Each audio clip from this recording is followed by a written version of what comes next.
Entre janeiro e agosto deste ano, segundo o Tribunal Regional do Trabalho, foram registrados 25 mil pedidos de indenização por danos morais no Estado. E mesmo que haja uma recompensa financeira, muitas marcas psicológicas do assédio moral podem ficar para sempre na memória de quem sofre esse tipo de abuso. O Adelson trabalhava como cozinheiro num restaurante em Curitiba. Ele diz que logo nos primeiros meses percebeu que estava sendo vítima de preconceito. Eu fui agredido com palavras comparadas a um animal. Muitas das vezes fui chamado de negro vagabundo, negro desgraçado. Ele aguentou 8 meses nessa situação, até que resolveu dar um basta na discriminação sofrida no ambiente de trabalho.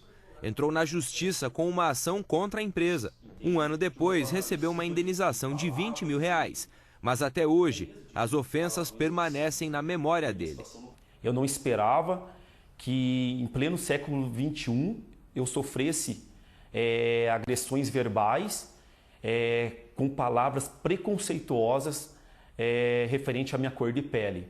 Para este advogado trabalhista, em várias situações do dia a dia, o empregado pode estar sendo vítima de assédio no trabalho, sem nem ter ideia. O que não é normal é aquilo que agride a personalidade do trabalhador. É aquilo que extrapola os limites do razoável.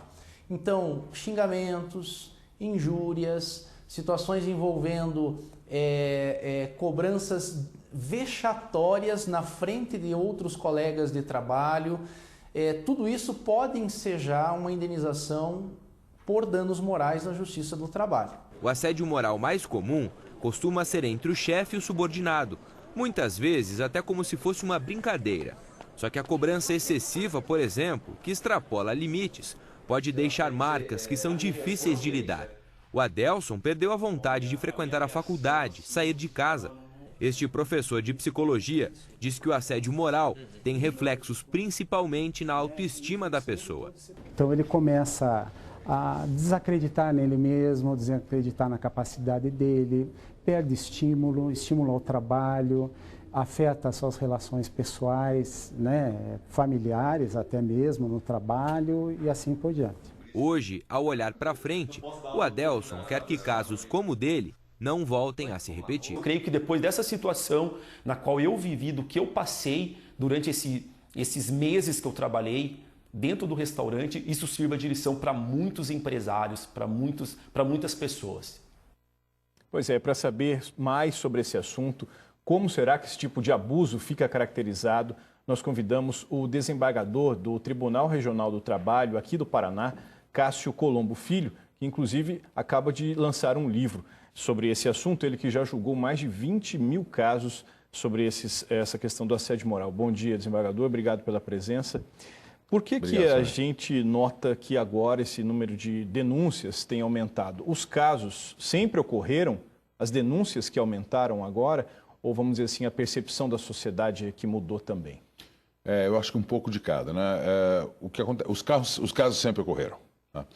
O que acontece é o seguinte, até a Constituição de 88 você não falava em dano moral no Brasil.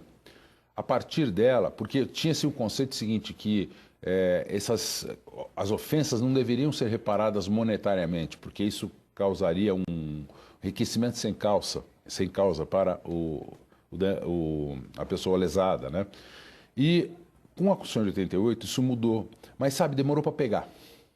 Eu sou juiz de 1991 e eu fui custar a ver na Justiça do Trabalho pedido de dano moral lá por volta de 95, 98. E aí nós começamos a ver também conceitos novos. LER, por exemplo, lesão por esforço repetitivo. DORT, doença ocupacional relacionada ao trabalho. Eu nunca tinha ouvido falar nisso. Tá? Na minha formação jurídica, eu nunca tinha ouvido falar. Isso é tudo coisa do século XXI. Tá? São os novos modos de tratamento e principalmente as doenças que foram descobertas, foram caracterizadas no século XXI. Antigamente prevalecia a teoria do azar, né? O sujeito trabalhava em frigorífico, machucava o braço, puxa, que azar, mas justo você que usa tanto o braço ficou com esse azar. Não foi azar. Tá? Ele machucou porque ele trabalhou numa condição ruim de ergonomia, isso fez mal para o braço dele e acabou lesando gerando uma doença ocupacional relacionada ao trabalho.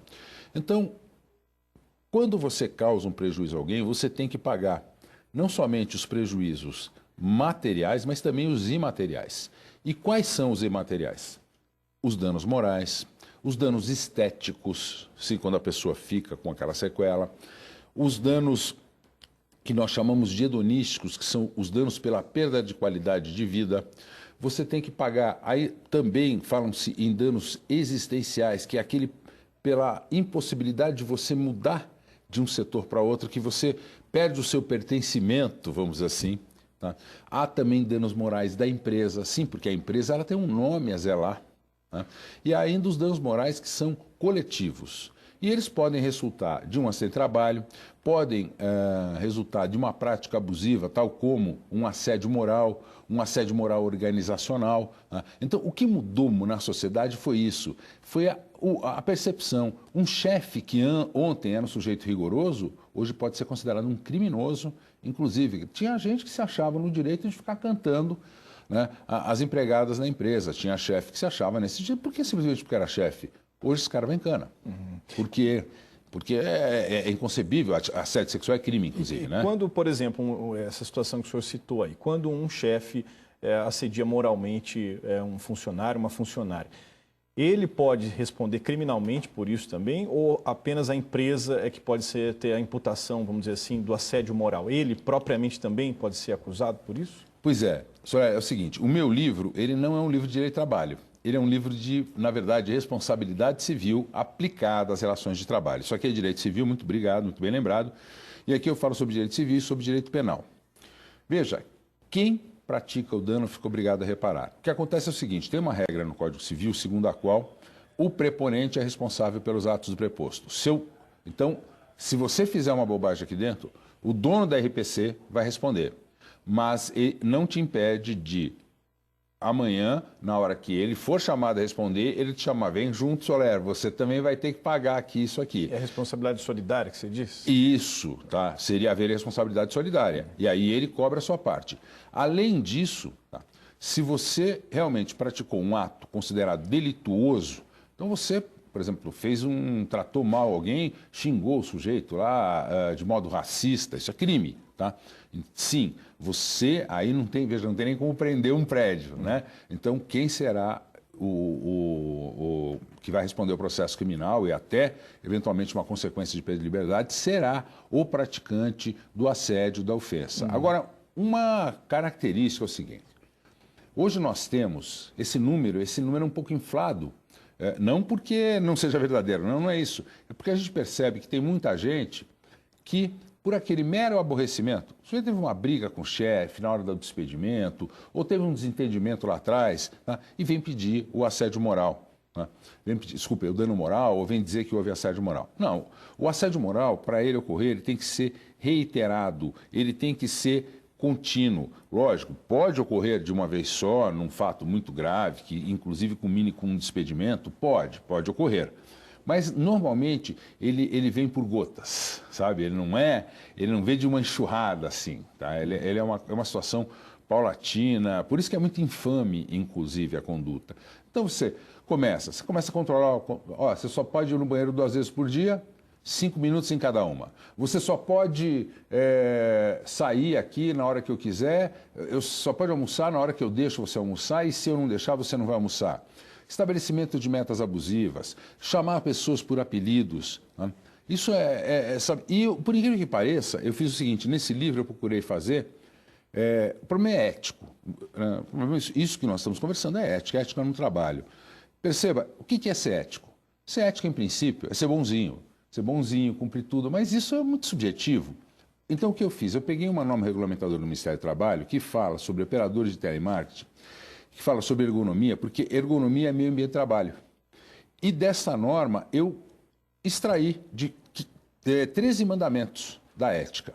Então, ser ético, por exemplo, é você priorizar a família do trabalhador, a convivência familiar. Este é o primeiro mandamento. Se você tem um trabalhador que está contente, está satisfeito na sua casa, ele vai produzir, ele vai render muito melhor para você. Então, hoje as empresas querem obter certificação ISO, querem ter vantagens, mas elas não querem qualificar, não querem treinar. Então, é por isso que dessa percepção minha no Poder Judiciário, desses julgamentos, é que eu falei, olha, é necessário dar um alerta principalmente para o pequeno e para o médio empregador, que é a força produtiva do Brasil, mas que não tem essa qualificação. Que exemplo o senhor pode dar, assim, sem citar nomes, obviamente, de empresas que praticam a prevenção a esse tipo de problema? Como é que isso é feito no ambiente de trabalho? Hoje, isso se chama compliance. Tá? Compliance, todo mundo está falando muito em compliance com relação ao econômico. Né? O econômico, ele serve, evidentemente, no setor financeiro das empresas. O compliance nada mais é do que um controle prévio, jurídico e preventivo. Né? Então, as grandes empresas, você pega empresas do setor bancário, principalmente, eles estão treinando os seus líderes, os seus gerentes, eles estão fazendo compliance e mostrando para ele, olha, você não pode fazer certos tipos de brincadeiras, você não pode estabelecer certos tipos de metas, você não pode, a título de motivar o seu pessoal, pegar e mandar o seu pessoal fazer rapel, fazer atividades físicas, porque isso tudo é antiético. Então, aí eles vão e investem e fazem técnicas de melhora das relações interpessoais dos gestores com subordinados. O assédio moral, ele pode ser de cima para baixo e pode ser de baixo para cima também, e pode ser colateral. Tá certo. Doutor, obrigado pela presença do senhor. Até uma próxima oportunidade. Obrigado, eu que agradeço e espero aí que seja útil para a população, porque realmente eu vejo as pessoas sofrendo muito com isso. Espero que ajude um pouco. Tá certo. Um bom dia. Obrigado.